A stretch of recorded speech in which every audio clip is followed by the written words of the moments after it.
আমি সেই মেয়ে। সংসারের অসময়ে আমি ভরসা। আমার ছাত্র পড়ানো টাকায় মায়ের ওষুধ কেনা হয়, আমার বাড়তি রোজগারে ভাইয়ের বই কেনা হয়। আমার সমস্ত শরীর প্রবল বৃষ্টিতে ভিজতে থাকে। কালো আকাশ মাথায় নিয়ে আমি ছাতা হয়ে থাকি। ছাতার নিচে সুখে বাঁচে সংসার। আপনি আপনি আপনি আপনারা আপনারা আমার জন্য অনেক করেছেন। সাহিত্যে, কাব্যে, শাস্ত্রে, লোকাচারে আমাকে মা বলে পুজো করেছেন, প্রকৃতি বলে আদিক্ষেতা করেছেন। আবার শহরগঞ্জের কানাগলিতে ঠোঁটে রং মাখিয়ে কুপি হাতে দাঁড় করিয়েও দিয়েছেন। হ্যাঁ, আমি সেই মেয়ে। একদিন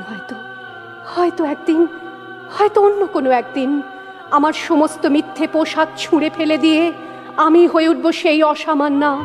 খোলা চুল মেঘের মতো ঢাকবে আমার খোলা পিঠ, দু চোখে জ্বলবে ভীষণ আগুন, কপাল ঠিকরে বেরুবে ভয়ঙ্কর তেজরশ্মি, হাতে ঝলসে উঠবে সেই খড়গ, দু পায়ের নুপুরে বেজে উঠবে রণদুন্দুভি, নৃশংস অট্টহাসিতে ভরে উঠবে আকাশ। দেবতারাও আতঙ্কে স্তব্ধ হয়ে বলতে থাকবে, মহামেঘ প্রভাং ঘোরাং মুক্ত কেশিং চতুর্ভুজাং কালিকাং দক্ষিণাং মুন্ডমালা বিভূষিতাং। বিভৎস দাবানলের মতো আমি এগোতে থাকবো, আর আমার এগিয়ে যাবার পথের দুপাশে মুন্ডহীন অসংখ্য দেহ ছটপট করতে থাকবে। সভ্যতার দেহ, প্রগতির দেহ, উন্নতির দেহ, সমাজের দেহ।